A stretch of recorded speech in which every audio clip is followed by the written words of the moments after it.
Greetings and bienvenue, Midnight Crew. Thank you for returning to this broadcast, and welcome to new viewers joining us for the first time. If you like a video, then feel free to subscribe. Vampires! I'm fairly certain I saw a lesser vampire in my hometown. Was walking home from a friend's around 12:30, 12 to 2 in the morning is the witching hour. Was listening to music through headphones when I heard a faint rustling coming from the bushes to my left, which was part of an overgrown lot.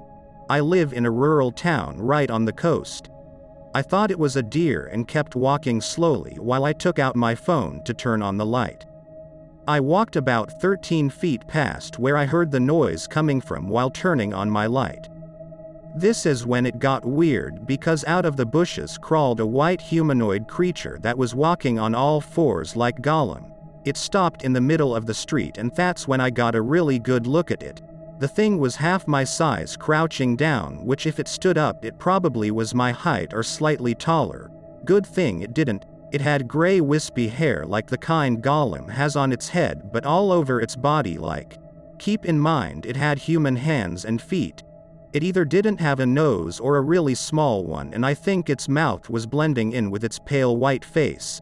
Its eyes were the size of baseballs and pitch black, but I could tell it was staring right at me. I tried to shoo it away like an animal, but it didn't budge. Instead it started moving towards me. I up and noped the fuck out of there, running back to my house. My town has a shitload of crossroads and turns. Every time I would run around a corner I would shine my light behind me and see that the thing was running after me. My whole body was just the word nope, running with legs. I finally got to a property where the porch light shone out into the street and got to the other side before turning around and stopping. It was just standing there slightly in the light. I mustered my courage and picked up a sharp-ass stick, yelling, "Come any closer, I'll fuck you up," as I started backing down the street, not taking my eyes off it. I got 4 blocks down before turning and running home. Found this story of a real encounter a few years ago. Although I have been lurking at ATS for a number of years, I registered due to this topic. I admit I have written to Anne Rice about my account of my encounter with a vampire. I find it interesting that she first wrote Interview with the Vampire in 1973. The book was published in 1976. I didn't read the book until 1980. Upon reading the book I felt she may have met the same person I met in 1973. I have never received a reply from her. I do realize that she probably gets thousands of emails per month on her website. I wrote to her in 2001. I have told my story several times to several different people and always get the same response, one of disbelief. Although my mother and sister sometimes still tease me, asking, "Do you remember when you dated that vampire?"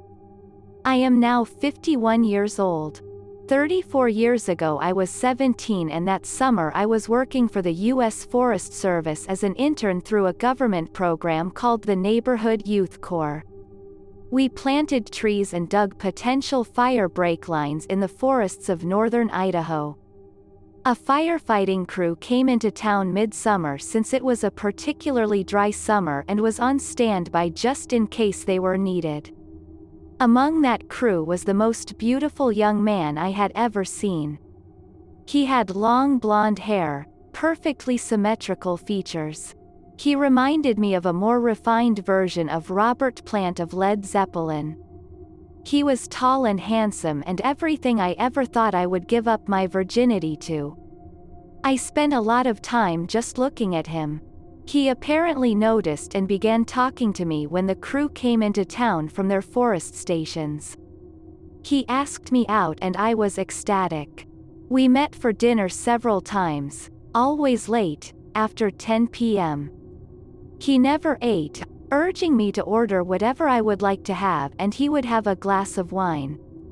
I never knew how old he was, but the drinking age in Idaho at the time was 19. He also had a European accent of some sort. He said he was from Germany. We would part at the restaurant. He never made any attempt to kiss me, which I thought very strange since every other guy the first had dated prior was always all over me. One night I suggested we meet at a place very near to my apartment, as I planned to ask him back to my house afterward for whatever. You got it, I wanted him. Fast forward to my apartment. After opening a bottle of wine and chatting, he said he wanted to take me into his confidence because he really liked me. He continued to say that he doesn't usually tell anyone the truth about him because it scares people. Okay, I felt the first flash of fear. He then went on to tell me that he was from Germany and was over 400 years old, that he was a vampire. I didn't know what to say. So, I asked, "What do you mean a vampire?"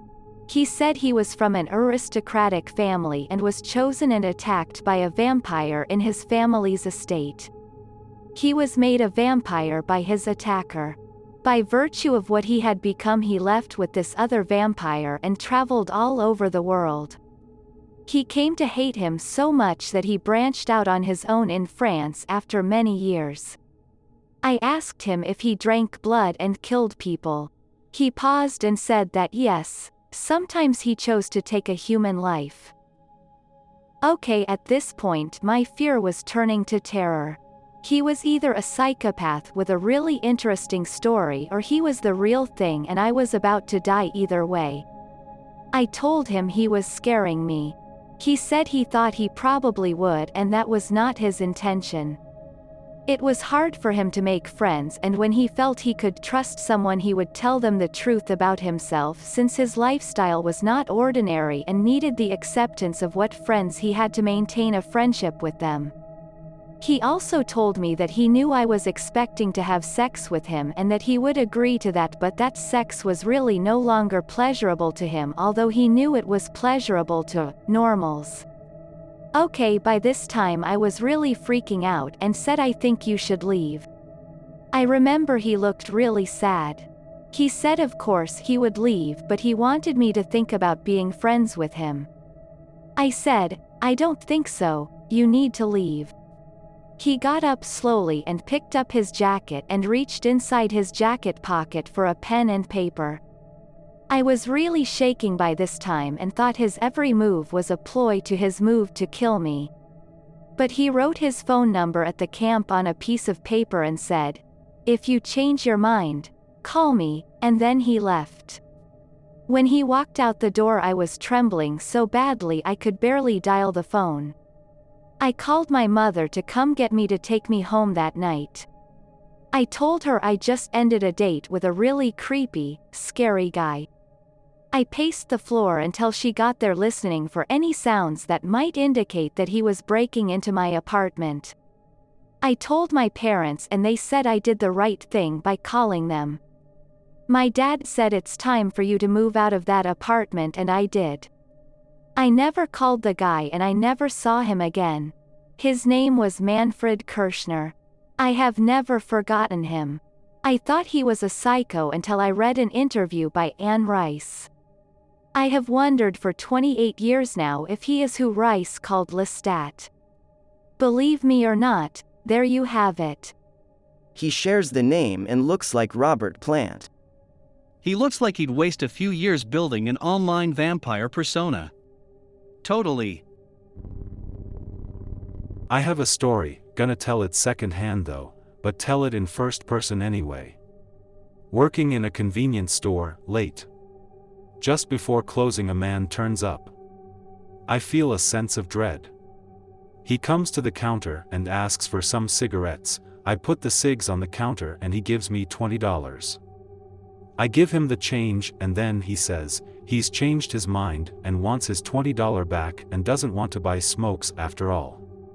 He like hypnotizes me and I give him back his $20 whilst he still is holding his change and the smokes are on the counter. His eyes are totally black. I can't even remember what happens next, because I can't remember him leaving the store. Just the next moment he was gone with his $20, the change, and the cigs are gone too. Tell my manager about it. The manager doesn't work nights, but he says that strange another employee working nights had exactly the same thing happen to them. I talked to the other employee in the store on my day off. They experienced the same guy with the black eyes that made them lose their senses and did the same scam. We thought maybe he was a vampire or something. I just met a vampire ex.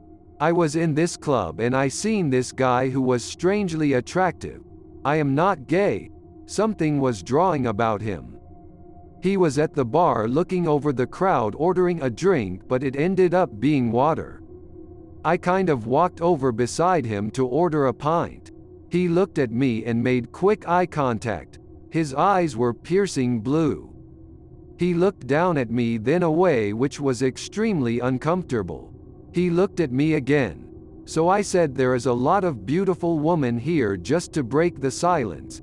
He gave a small smile, then turned facing the bar beside me and leaned over and he said, "Who are you?" I laughed and said, "What?" Then he leaned his face about 6 inches from mine and smiled, then leaned away. I was like, "Dude, you're fucking weird," as a joke, and then he smiled. He asked me who I thought the best looking girl was, and I said there was this girl in this banana yellow dress by the corner, Spanish looking, smoking hot. He laughed at me and said she smelt horrible. Then he said, "Pick another." I just started to pick people for a little bit, before he finally pointed to this nerdy looking white girl. He asked what I seen and then I said, "A nerdy looking white girl." He laughed. So I said, "What do you see in her?" He smiled and said, "Everything." I said, "What?" He said, "There is more than just vision. You do realize there is 6 senses." He paused and looked and said, "Maybe more." Anyways, blah blah blah. He left with the girl. I ended up putting my buddy in a taxi since he was puking in the bathroom. When I turned, the guy was leaning against the wall looking at me. He told me he wanted to show me something. I instantly said, "Sorry man, I ain't gay. I hope I didn't give you the wrong vibe." He laughed and said I already knew that. Then he started walking and hinted for me to come. I followed him since I was by myself at this point and drunk. We walked a bit before he asked why I decided to walk beside him. I said there wasn't any room at the bar. He said, "Stop lying." "Why?" So I said, "I found you strange." He said, "How so?" I told him, "The way you moved, the way you looked around, the way you looked then when I was beside you, your eyes were strange." He asked if there was anything else. I said, "Somewhat drawn to you." Then I started ranting saying I wasn't gay, sorry man. Then he laughed and said, "We are connected not in a sexual way but in a more indigenous way?" Then he started to ask me about my family history and I answered. We ended up talking for a bit before I told him I needed to go home. He said, "Not yet," so I said, "Sorry man, I have to see my friend." Made that up. He said, "You're lying, why are you scared of me?" I said, "You're fucking strange man, I am taking off." I started to walk away, then he grabbed me and threw me against the wall. He snarled at me and I saw his teeth. All his teeth were somewhat sharp. He said, "Don't you want to know why you're really drawn to me?" I said, "Dude, get the fuck off," and tried pushing him, but he was way too fucking strong even though he was half my size. He started to laugh and said, "Come on, I want to know my secret." I said, "If you let go." He stared for a few seconds before letting me go and then asked me if I believed in vampires. I said no, but should I? He smiled then said, "If you want to come tomorrow here, at this time." He ended up walking away. As he left my sight, I ended running home and instantly came on here to ask if anyone knows if this is just an ultra friend? Or is it the real deal? Should I go? I don't really want to, but I am curious. Also, sorry for spelling. I am still kind of drunk. Rod Ferell was originally the youngest man on death row in America. He claimed to believe he was his character from the RPG, LARP, Vampire the Masquerade. Sad case. Misguided, and some of them were also fucked up teens that got into LARPing vampire stories. One girl wanted to run away from a home she described as hell. I don't recall whether the parents/grandparents were abusive or if she was just dramatic. Eventually those people were killed by 2 of the vampires in the group. He only killed 2, so may not technically qualify, but his manipulation of others in his group, Alla Manson, and his personal belief that he was 500 and a blood-drinking hex master makes me think he would have killed again soon. They actually hit the road and the girl didn't know her family was dead. Another girl in the group called her mom for money on their runaway trip to Baton Rouge, also unaware of the murders, and that girl's mom helped the cops trick Rod into coming back. Speaking of young killers, there are several accounts of slashers being inspired by the Scream films. Mask, butcher knives, phone calls, and of course, knowing the person beforehand, making it more likely to be caught. Because of this, many don't get past 2 victims. What happened to me was so crazy, and if it wasn't for the fact that I had multiple people, somewhat, confirm what happened did happen at the time, then I for sure would have thought I hallucinated. It was so crazy, it took me 5 years to tell my current boyfriend what happened out of fear that he was gonna break up with me because it's so outlandish. Fair warning though, this is a long story. This happened about 8 years ago. During winter finals my freshman year at the University of Northern Colorado. My dorm had a power outage. It was pretty late at night, just before midnight. For whatever reason, the main hall lights remained on, but all the room lights, including the small study room that was on the floor, are out. This is a small dorm, basically a 2-story house, gals on the top floor and guys on the bottom, with a basement for laundry and a living area. Anyway, I come out of my room and nearly all the girls are just standing right outside their doors in some sort of dazed or trance-like state. Outside one of the girls' room, there is this tall guy dressed like an Anne Rice vampire fanboy, all in black, wearing sunglasses, trench coat, silver necklace, staring down at the girl whose dorm it is. The guy is kinda tubby, has a brown-black beard, and is bald. The way he's staring at her is like he's reading her mind or something.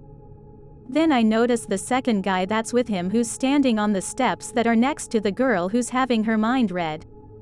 He's basically dressed the same as the first guy, except he's skinnier, has lighter hair in a ponytail, and no beard. Everyone is quiet and not moving. From coming out to noticing these guys it's probably only been about a minute. I'm hella confused as to what is going on, so I move forward and go to say, "What are you doing?" But only get the "what" out and both the guys look at me bewildered, look at each other, and then run down the stairs. I run after them, but the fact that our dorm has a front and back entrance as well as the basement entrance, makes me lose them. I run downstairs and see one of the guys hanging out by the front door.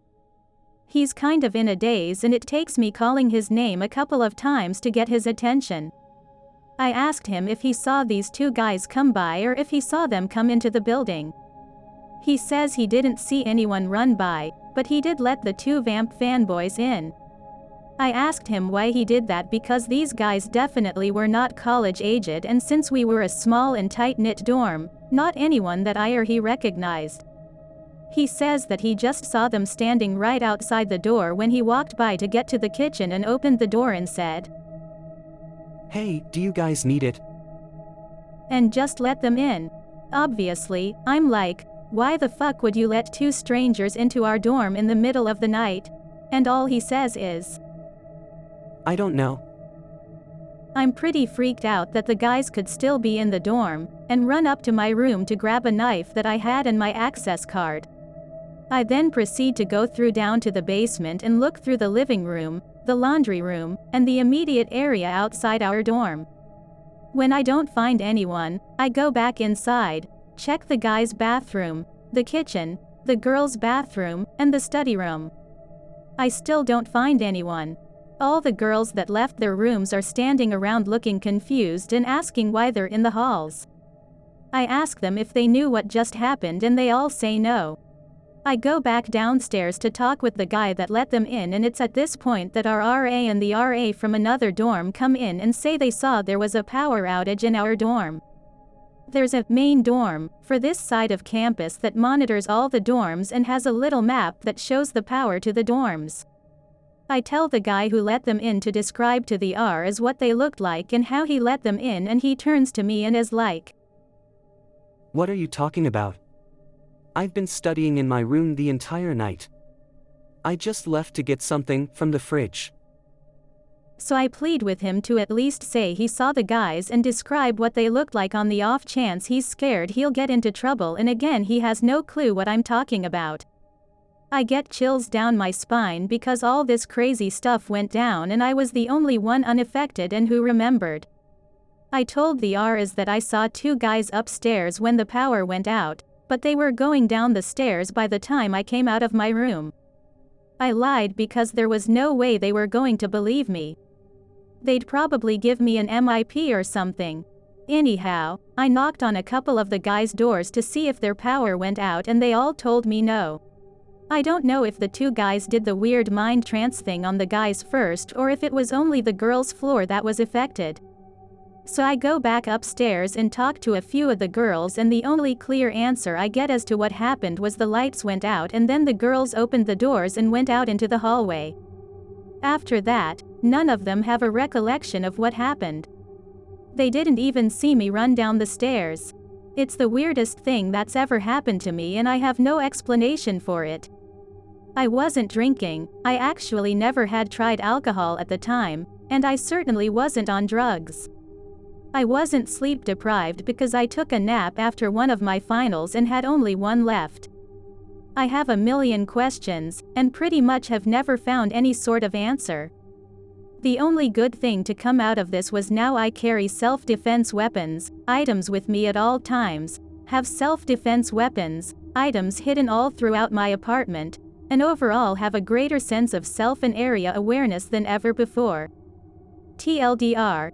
Two guys that looked like Anne Rice vampire fanboys got into my two-story dorm during my freshman year, cut the power to the second floor, and pulled some Jedi mind tricks on all the girls on the second floor and a guy from the first floor. I was the only one unaffected and the only one who remembers anything past the power going out. My friends often joke about the fact that I'm a vampire since I'm in my 30s and still look as if I was a strapping 21-years-old lad. Not a hint of a white hair or a wrinkle, while all of my friends my age are showing obvious signs of aging. I know this has nothing to do with actual vampires, but I've been running the joke that I am actually 375 years old with some people who didn't know me when I was a teenager.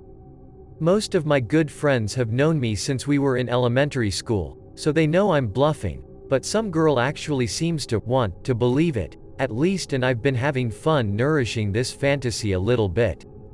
That being said, I do wish that, somehow, I turned out to have some particular genetics granting me greater longevity. I have noticed that scars heal extremely slowly on my body. Anytime I cut myself along the arm or a leg, even if the cut is usually minor, the full scar can remain on my body for up to 4 to 5 months before it completely fades away. And I have played with the idea in my head that, maybe, my cells actually act at a slower rate, meaning that they degrade much slower than a normal person, but I don't know jack shit about biology, so all of it is nothing but my own LARP in my head. Anyways, I've never really liked the idea of eternal life or even a longer life, but vampires are fucking cool. If it wasn't for the fact that there's an obvious curse coming with the package deal, I'd definitely dig for eternal youth, the super strength, agility and enhanced senses. That and the glowing red eyes in the dark, but if vampires truly exist, they are probably far different than the fictional equivalent. I hope that you enjoyed tonight's broadcast. If you enjoyed tonight's story, then please subscribe to the channel as more green texts will appear daily. A new broadcast will appear when the clock strikes midnight Central Time.